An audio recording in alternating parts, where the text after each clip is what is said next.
you seen this? Policewoman quits after inspector put hand down her top and asked for sex. Is that all he put his hand down? Did he put his hand down her pants as well and play around? Well, I think he wanted that, but so it would seem the sexual deviants are not just in councils and police and government and Oxfam, but everywhere. What is it with people that have so-called power? I mean, these people shouldn't have any power. They're supposed to be protecting the public, aren't they? Protecting us. Yes, but they work on a hierarchical system, so that the one at the top tells you lot what to do and you tell the next one down. It's a stupid system. It's a system of incompetence. Well, this man, whoever his name is, allegations, Paul Nightingale. Oh, what a sweet name. Tweet. He's supposed to be a public servant. Yeah. It's like the people in the council, public servants. The people in the government, our negative other selves, who seem to be serving themselves and their mates. Yep. They are public servants. They're supposed to be. So it's like Donald Trump, public servant, yeah? Yeah. But they call him the most powerful man in the world. Yeah.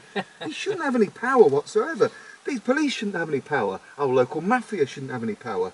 The government shouldn't have any power. Why? Yeah. Because how come? They're criminals. No, because they're our servants. Yeah. Has everybody forgotten? They're supposed to be our servants. They can't tell us what to do. Did you see the name of that? I just want to look at this, right? So what is it with people that seek power over others? They seek power over women, power over children, and they just, again, it's their phallus, their sex. They just seem to be shafting us all. Yeah. That's what they do. Because they walk the Don't they realise who they are? No, It's they too don't. right they do. Excuse me if I'm getting a bit strong about this. British Transport Police based at Liverpool Lime Street Station. He was acting the role of inspector. He grabbed a bottom. I told you he'd have his pants down his hands down her pants. Yeah, demanded a birthday kiss. He was probably drunk like they all are in Westminster. Order! Yes, I'll have 2 pints of whiskey, please. It's just come out of the local Freemasons club in Parliament. Not all Freemasons are... Oh, be careful now. However, when she complained, she was moved to a different office 20 miles away and eventually quit the force. The what? Force, because we will force you to do as you are told. What, as in war force? Yes. It is They're war. supposed to be a service. But you know, every day Parliament starts, and the Speaker asks the remembrancer, "Are we still at war?" And he replies, or has done so far, "Yes." Yes, we are. And who are they at war with? Us. He denies sexual harassment. What is it with men and their dicks? If they haven't got it stuck up somebody's ass. Anyway, do you want to see what I've got? Because it's pretty much very similar. Go on then, what you got? Sex abuse claims facing the church. In Domino Patri, spirits are on the top shelf. And how many claims are there facing the church? 3,300. 33. Oh, that's an interesting number again. Well, it's if you imagine the pyramid, it's only the third of the way up because it's 33 and a third. But it's symbolic. So the Church of England is facing more than 3,000 complaints, exactly 3,300. Surprise, surprise. Over sex abuse. Again, these people who tell you about Jesus and yeah, basically we're all being crucified or abused. The total number of concerns or allegations has reached, excuse me, 3,300 by 2016. It's 2018 now. The figures do not distinguish new complaints from long-standing ones, but almost all involve the treatment of children, young people or vulnerable adults.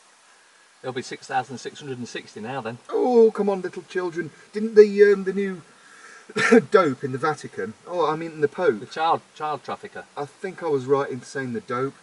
Didn't he go to Syria and have a load of children sent to him? Apparently so. Excuse me. Involving the treatment of children. If even a proportion were upheld, the church would have to pay millions in compensation. More like billions. It's all about the money. It's all about the Benjamins, or the Queenies. One recent compensation payment in an unproven and heavily disputed case of abuse alleged against long-dead Bishop of Chichester, George Bell, amounted to 15 grand. Matching that sum in every complaint now facing the church would cost almost 50 million. It shouldn't be 15 grand, it should be at least 100 grand to each kid that's been raped, at least. No, I'd say a million. I'd say bankrupt them all. Yeah. Do you know when the church places money into weapons of mass destruction, drugs like heroin and stuff like that? That's how they make the money. 50 million would be a drop in the ocean for the Catholics or the Church of England. Despite the growing controversy over false allegation, bishops bashing the bishop. You notice it's always a false allegation or a disputed allegation. Of course. I mean, it's been going on for thousands of years, isn't it? It will continue to call those who make claims of sex abuse victims and survivors. But they say that this does not presuppose that any allegation would be substantiated, because they brush it all under the carpet, don't they? Or they get the police to investigate it. The police to investigate raping children, sexual abuse, while they're actually up to it themselves. Has anybody seen that report that that chap compiled? We ought to dig that up again. Oh dear. It says here, details of the abuse complaints were prepared for bishops and will be given today to the General Synod, what that means, the church's parliament. They've got their own parliament.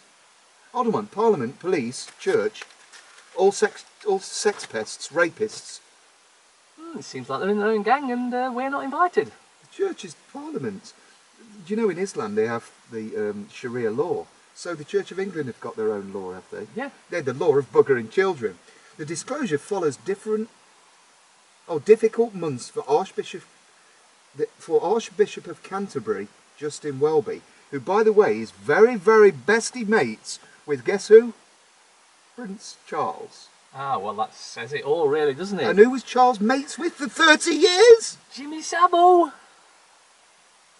Surprise, surprise, surprise. Well, it's not really, is it?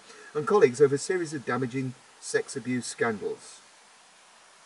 So don't worry, your friends the parasites, he'll be marrying them soon. And he might just have, well, he might just be friends with their children in the future.